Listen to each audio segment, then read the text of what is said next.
consequences, both for the first beings of this second group and for their descendants of most recent times.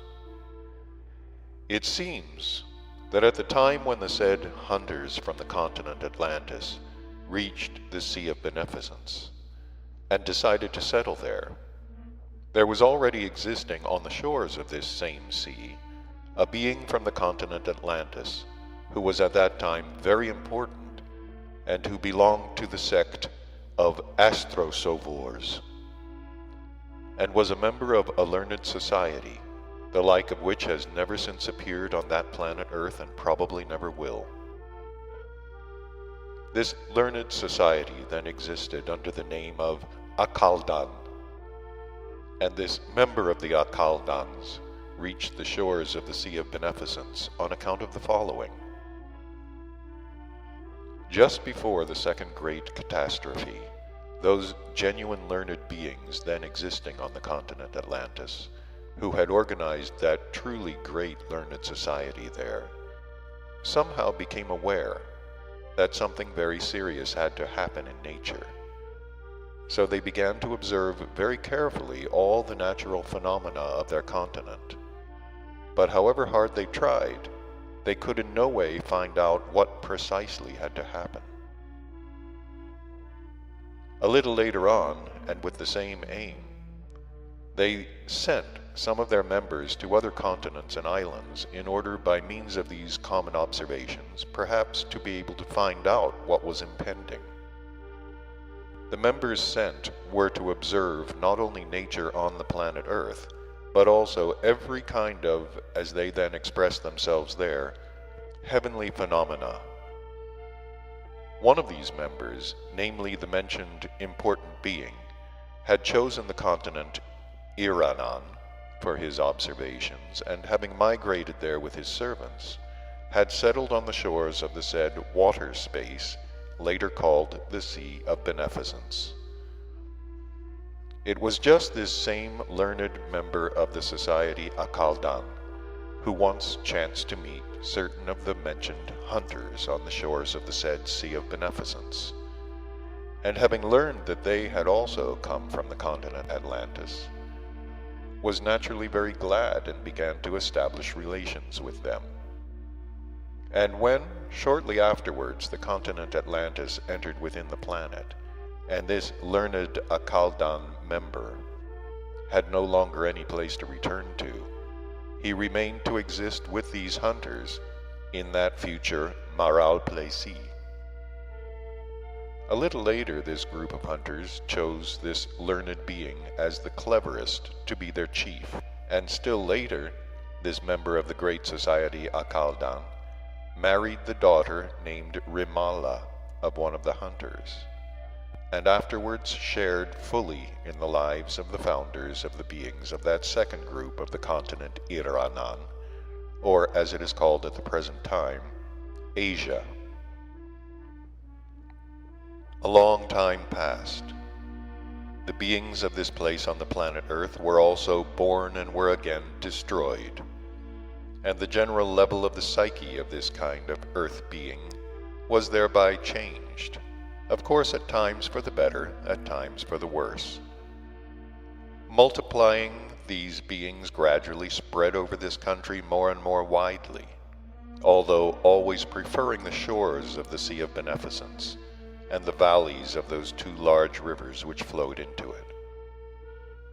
Only much later, the center of their common existence was formed on the southeastern shore of the sea, and this place was called the city Gob.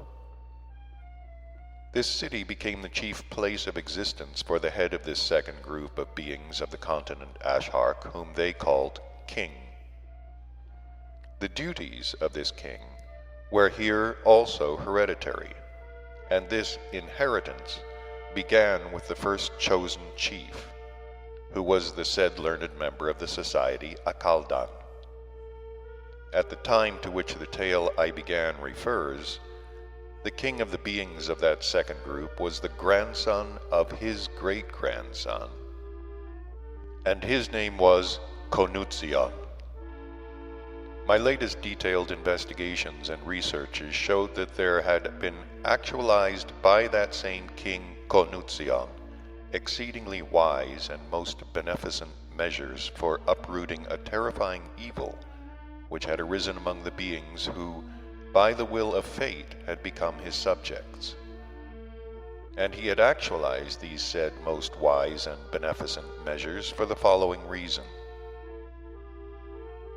This same King Konutzion once constated that the beings of his community were becoming less and less capable of work, and that crimes, robberies, and violence, and many other such things as had never occurred before, were on the increase among them.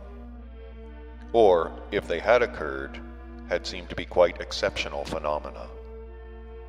These constatations surprised and at the same time grieved King Konutzion, who, after thinking deeply about it, decided to find out the causes of this sorrowful phenomenon.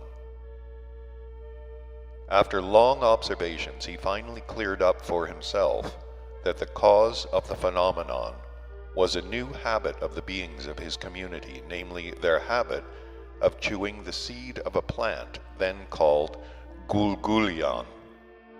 This surplanetary formation also arises on the planet Earth at the present time, and those of your favorites who consider themselves educated call it Papa Varun. But the ordinary beings simply call it the poppy. Here it must without fail be noticed that the beings of Marau Plessis then only had a passion for chewing those seeds of the mentioned surplanetary formation which had without fail to be gathered at the time of what is called ripeness.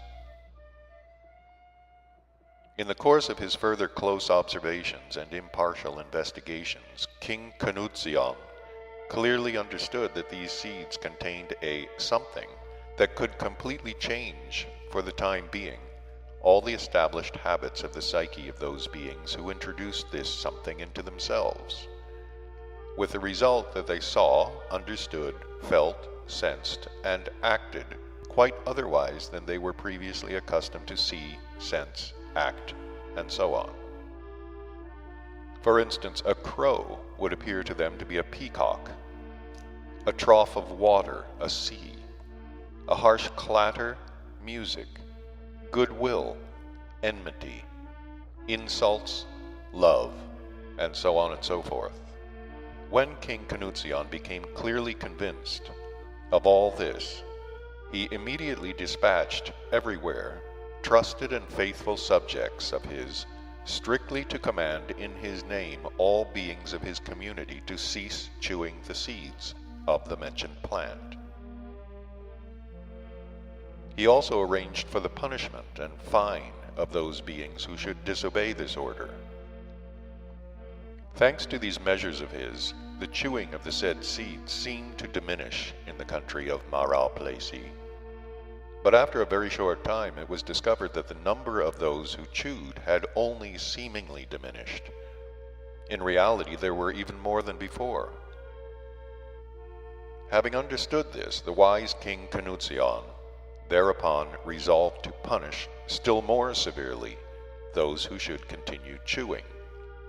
And at the same time he strengthened the surveillance of his subjects and also the strictness of the enforcement of the punishment of the guilty. And he himself began going about everywhere in the city of Gob, personally examining the guilty and impressing them by various punishments, physical and moral. In spite of all this, however, the desired result was not obtained, as the number of those who chewed increased more and more in the city of Gob itself, and corresponding reports from other places in the territories subject to him also increased daily.